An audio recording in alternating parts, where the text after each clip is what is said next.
Pərviz Həsənovdur. Özü Xəyalımdakı Gələcək kitablarının yazarıdır. Bugün sadəcə yazar kimi aramızdadır. Digər bütün professionalların heç birini deməyəcəm. Belə. Ona görə bizdə deməli bu günləri necə keçəcək? Biraz Pərviz bəy yanında da ona görə biraz həyecanlı ola bilərmisiniz? Bugün necə gedəcək bizim şeyimiz? Biz qeydiyyat formu açmışdıq və o qeydiyyat formunda suallar üçün mən sizin üçün bir şans yaratmışdım ki, siz yazara hər hansı bir olan suallarınızı verəsiniz. Telefonları sessiz alsaq çox yaxşı olar, zəhmət olmasa ki, bizim görüşə mane olmasın. Əlavə olaraq, buradakı suallardan əlavə sizin özünüzün də Pərviz bəyə suallarınız olarsa, yönləndirə bilərsiniz, sevə-sevə özü cavablayacaq. İstənilən sahədə sual vermək mümkündür, amma əsas bu günləri kitab ətrafında toplaşmışıq deyə. Kitab tərəfdən olsa daha yaxşı olar suallarımız. Və əlavə eləmək istəyirəm ki, dostlar, mən salamlar, xoş gördük hamınızı, xoş gəlmisiniz. Veriləcək suallardan heç xəbərim yoxdur. Biz özümüz belə istədik ki, təbii alınsın. İlk dəfə sual eşidəcəm və yerində cavab verəcəm. Yəni, öncədən suallarla tanışdığım yoxdur. Belə, ön sıralara adamlar dəvət edə bilərik arxadan. Siz xanım, önə gəlmək istəyərsinizmi? Bura gəlib boşdur, ona görə. Arxadakı xanım. 2 dənə yer var burada, yəni. Burada da 1 nəfər yer var. İstədiyiniz qədər yaxına eləşə bilərsiniz, yəni. Bəli, gəlin. Zaten siz birinci gəlmişsiniz deyə hak edirsiniz qabaqlarda oturmağı.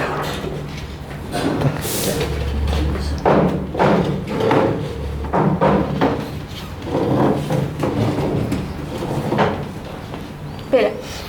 Mən qısa bir sizin kitab haqqında bir tanışlıq edin, daha sonra keçək ümumi mövzular olar. Deməli, Pərviz bəy özü şəxsi inkişaf üzrə mentor, motivator, həmçinindəki spikerdir, yazardan əlavə. Və o kitabını da o sahə üzrə yazıb, şəxsi inkişaf üzrə yazıb əsas kitabını. Kitabının birinci hissəsi Xəyalımdakı Gələcək qırmızı, ikinci qara, inşallah gələn il bəyaz da çıxacaq. Kitabda isə bir Azərbaycan gəncinin necə öz karyerasında uğurlu ola biləcəyindən bəhs olunur. Yəni, özünün sıfırdan, öz gücü ilə, daydayı olmadan necə uğurlu bir şəxs olmaq olar, bundan bəhs edir. Və kitablar bizim rəflərimizdədir. Tanış olmaq istəsəniz, fasilə vaxtında və fasilədən sonra da baxa bilərsiniz ki, zaten inanıram ki, Pərviz bəy ilə görüşdən sonra kitabı oxumuş qədər olacaqsınız. Belə. İndi başdan suallarla mı gedək, yoxsa necə eləyək? İstəyirsiniz bir buradan suallayın, bir də dostlardan soruşaq. Okey, tamam. Öncəlik sizə verim. Hazırda bu dəqiqə ağlınızda olan hər hansı bir sual falan varmı? Pərviz bəyi tanımaq adına vermək istəyirsinizmi? Hələ qızışmalıyıq. Bəs. Pərviz bəy, Həvva xanım, çox təşəkkür edirəm ilk olaraq bu yemək düzənlədiyiniz üçün. Ağlımda bir sual var sadəcə, çünki kitabları alınsaydınız. Mən Pərviz bəyi demək olar ki, 2018-ci ildən bəri tanıyıram. Qırmızı başa düşdüm, qara başa düşdüm, beyaz nə? Hə, tamam. Deməli, dostlar, ümumilikdə biz sizə çox istəyərdik ki, tam versiyada bir kitab təqdim eləyək. Yəni, bilmiş olsunuz, bu kitab seriyadan ibarətdir. Ümumilikdə 6 seriyadan ibarət bir kitabdır. Və bu seriyanın hələ ki 2 kitabı qarşınızdadır, istifadənizdədir. Və 3-cü seriya bəyaz çaları olacaq. Ümumilikdə isə 6 seriya ilə tutar. Yəni, kitabın yazdığı hər bir şey danışılacaqlar var.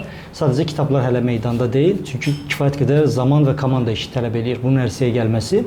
Və ümumilikdə amma ki, bu kitabda yazılanlar seminar şəklində həmişə iştirakçılara çatdırılır və ümumilikdə 4 günlük, toplam 6 saatlıq, hər gün 6 saat, 24 saatlıq bir seminardır.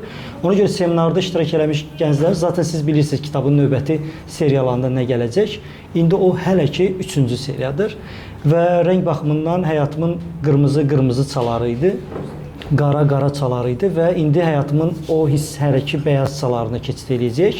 Ondan sonra isə yenidən yeni qırmızı, yeni qara və yeni bəyaz gələcək və böyük ehtimal yeni bəyazdan bu seriya yekunlaşmış olacaq. Yəni, həyatımın, belə deyək, hal-hazırda yeni qarasındayam, amma o qədər geri qalıb hələ kitab, yəni kitabın ərsəyə gəlməsi. Və siz məndə hər zaman qırmızı və qara rəngi görmüşsünüz mənim həyatımda. Məsələnin bir bəyaz yanı var idi. Sadəcə siz həmişə birinci qırmızını, sonra qaranı görmüşsünüz. Amma əslində həmişə qırmızı, qara, bəyaz olub. Yəni sualın cavabı budur, bunu verə bilərəm. Aydın, çox sağ olun. Buyurun. Okay, o zaman növbəti sualı buradan keçəcəm. Belə bir sual var. Sevdiyiniz sahəni necə tapdınız? Sevdiyim sahəni necə tapdım?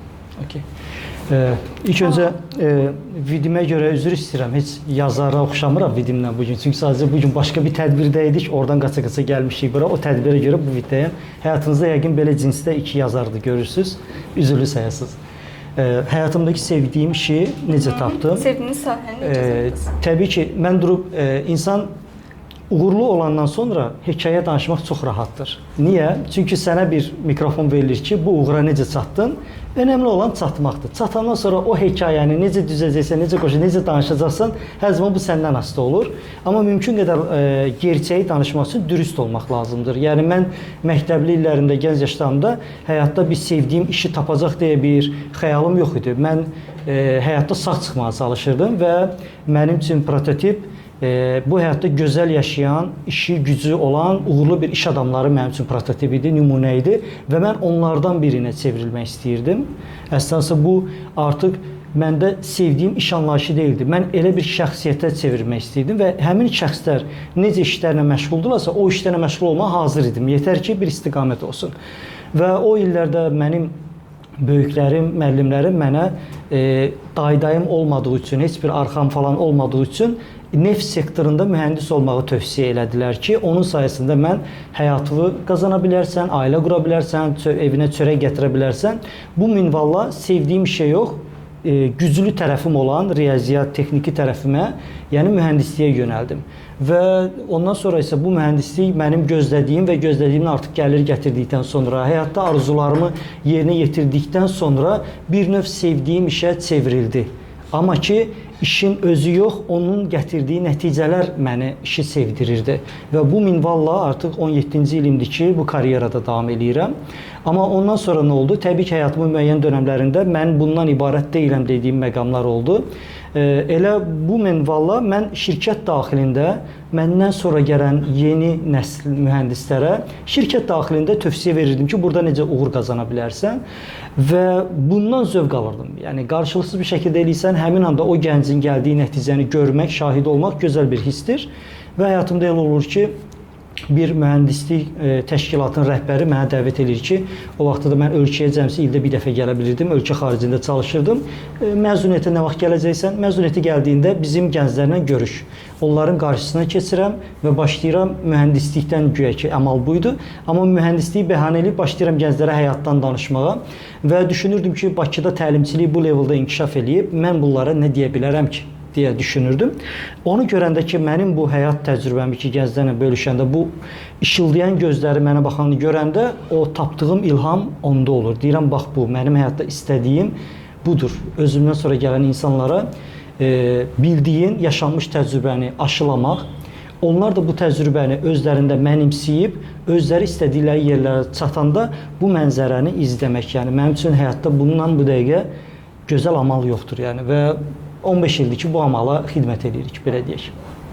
Ki, yəni normalda siz xaricdə işləyib Azərbaycan qayıtanda istirahət etməlisiniz, amma istirahətinizi burada bizlərlə bir yerdə olmaqla dəyərləndirirsiniz. Tam səmimi deyirəm, mən burada yoruluram, mən oraya dincəlməyə gedirəm, yəni. Orada bir dənə işim var, burada isə 10 işimiz var.